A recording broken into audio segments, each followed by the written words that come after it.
suppose you're more of a dog person. Natla doesn't honor her contracts, Pierre.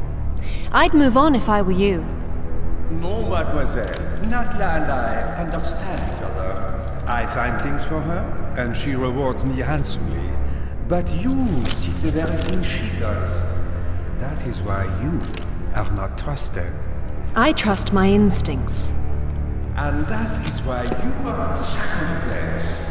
I am a professional, mademoiselle. I focus on the job, and I get paid. There's more to life than money, Pierre. This isn't life, mademoiselle. It's business. Your compulsion prevents you from seeing the difference. It hasn't prevented me from getting a piece of the skill. How's business for you? Touché. So then, why don't we see whose compulsion gets them the next piece?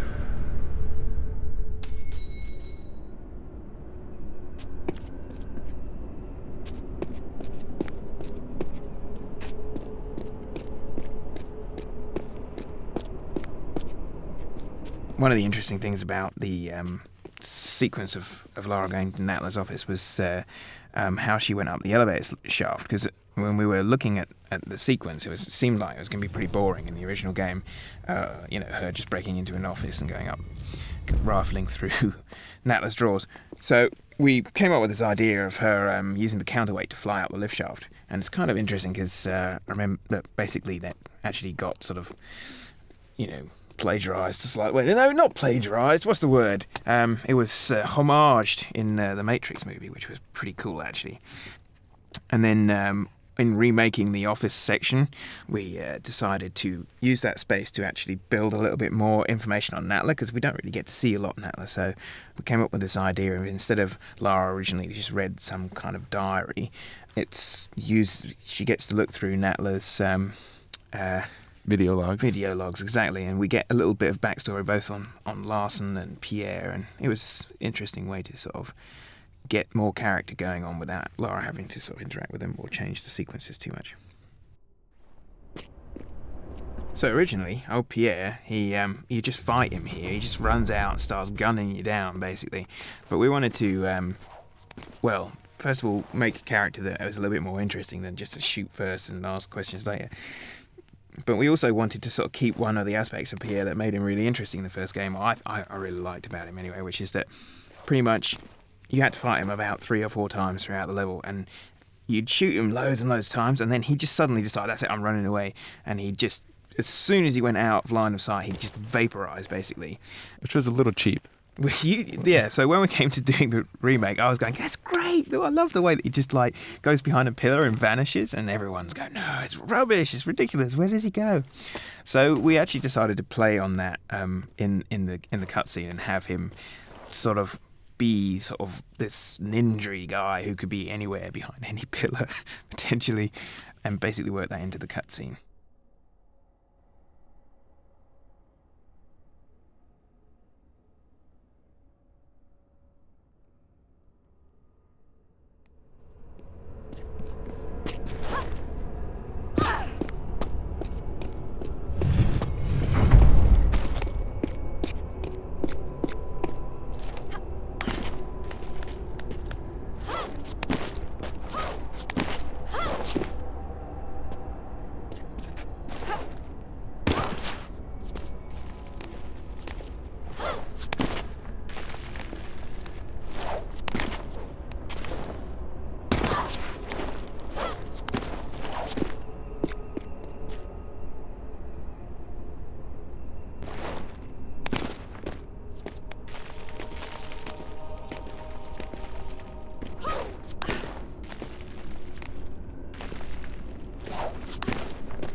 The Greeks had an affinity for heavenly bodies.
One of the interesting things about the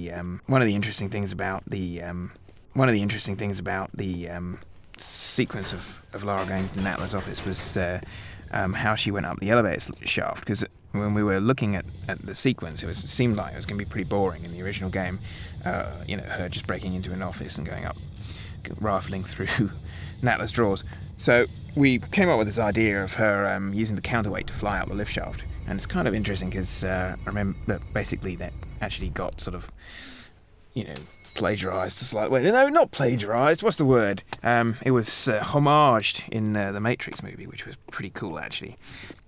And then in remaking the office section, we decided to use that space to actually build a little bit more information on Natla, because we don't really get to see a lot of Natla. So we came up with this idea of, instead of Lara originally just read some kind of diary, she gets to look through Natla's video logs, exactly, and we get a little bit of backstory both on Larsen and Pierre, and it was an interesting way to sort of get more character going on without Lara having to sort of interact with them or change the sequences too much.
St. Francis Folly is I would say probably the second most recognizable area from Tomb Raider 1, other than the T-Rex Valley.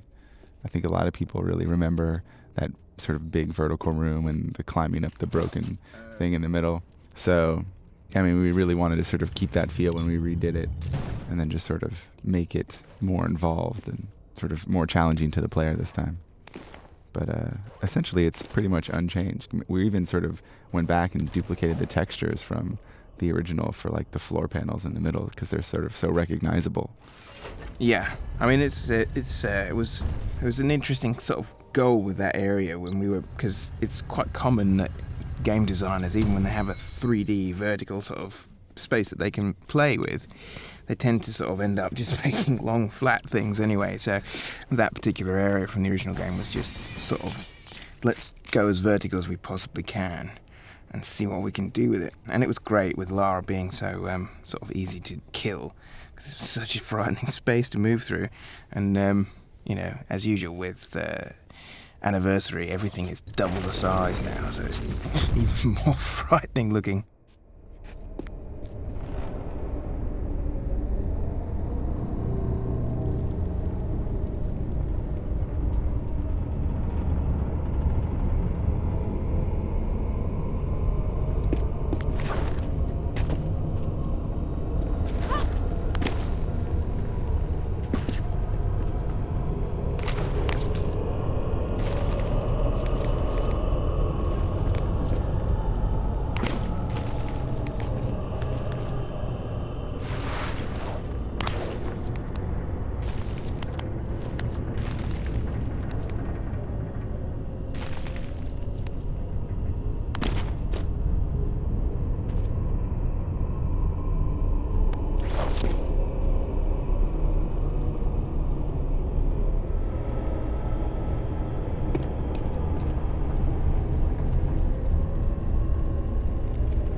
All right, Neptune. Neptune. Yeah. So originally the Neptune room was essentially just a hole in the floor with a little pool of water, wasn't it? How dare you?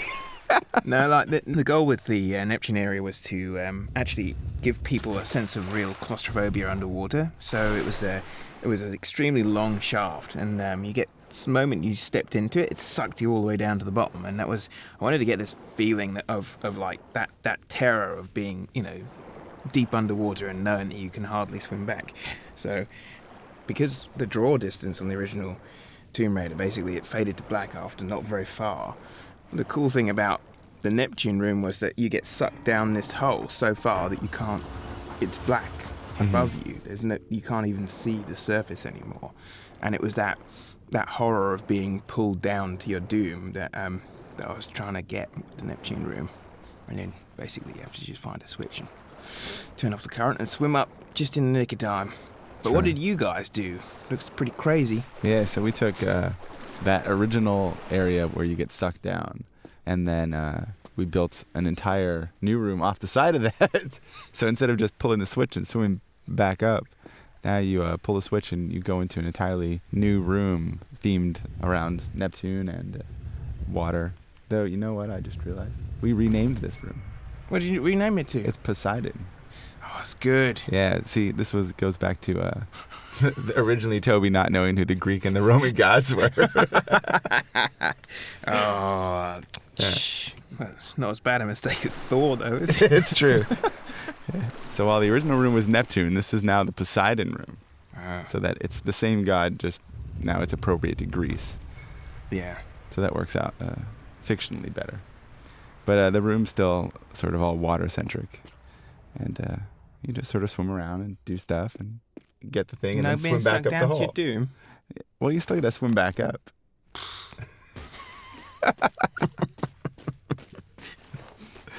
If there's no doom, Toby doesn't like it.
Damocles' room was basically, I mean, obviously his story is about having a sword sitting over his head. So the plan with the room was basically that you walk in and you see this like forest of swords hanging from the ceiling, and you think that's bad news. And then you pick your way through the room and actually nothing happens to you. But, you know, there's a prize at the end of the room and you just know what's going to happen when you take it. So it's kind of really building that expectation of when the swords come flying towards you, like magic missiles. That's right. We just sort of took that concept and ramped it up, and now we've...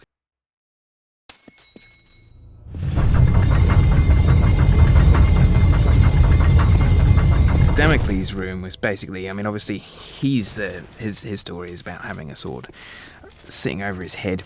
So the plan with the room was basically that you walk in and you see this like forest of swords hanging from the ceiling, and you think that's bad news.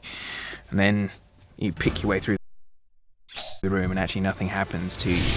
But, you know, there's a prize at the end of the room and you just know what's going to happen when you take it. So it's kind of really building that expectation of when the swords come flying towards you, like magic missiles. That's right. We just sort of took that concept and ramped it up, and now we've got swords in the walls and swords in the floor. It's sword-tastic. It dilutes a little bit the whole sword from the ceiling, though, which Yeah. is the legend. True.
even a room in the first game. It was a hallway with a ball at the top. We didn't even have time to actually build Atlas. The whole idea was that there'd be this statue with, obviously, the chap with the big rolling ball, which was one of the small number of actual generic tools we could use to make our puzzles, and have it sitting on his back and textured like the world. We just didn't have time to do any of that, so we just had the ball at the top of a ramp. That left the rest of it to people's imaginations. That's right. So now we've actually been able to build Atlas. Woo! Yeah, so that's good. And there he is, and he rolls the ball down, essentially. The theme is the same. We just sort of added the added difficulty of having a pit at the end. In the original, you just sort of hid behind a ledge and let the ball roll over you, didn't you? No, that was the same. It was basically you had to drop down into the pit. Yeah. Let the ball roll over the top of you because it fly over the top. Yeah. So you made it a bit more complicated. a tad bit more complicated, but thematically identical. Except we actually have a statue. Yes.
in the original, the idea of the two sections of the room was the first one was obviously just essentially sort of it was kind of really just basically a random death machine. So you had this this checkered pattern on the floor, and you're supposed to sort of be able to, I think, tell where the next lightning bolt was supposed to come and then try and avoid that area. But in reality, you just had to run across as fast as you possibly could in case you get fried. This is quality design. Random death. Random death machine. Do you realise how much time we had? Anyway, so after the random death machine, the concept of the next room actually was, I like the idea of having to put yourself like into the most dangerous position you possibly get, right? Right. Where Under the hammer. You have to physically stand under the hammer and then wait for it kind of like to crank back and then drop, and you have to just run off at the last second. And that was particularly evil in the first one because Lara moved so slowly. She took so long to react to anything. So you kind of... It really made for the situation where you'd sort of stand on the pressure plate and then you kind of run off and go, ooh, and it didn't trigger, and you go, oh, it's a little bit too much of a chicken that time, and you'd run back and go, woo, run off. Well, at least that's what I used to do anyway.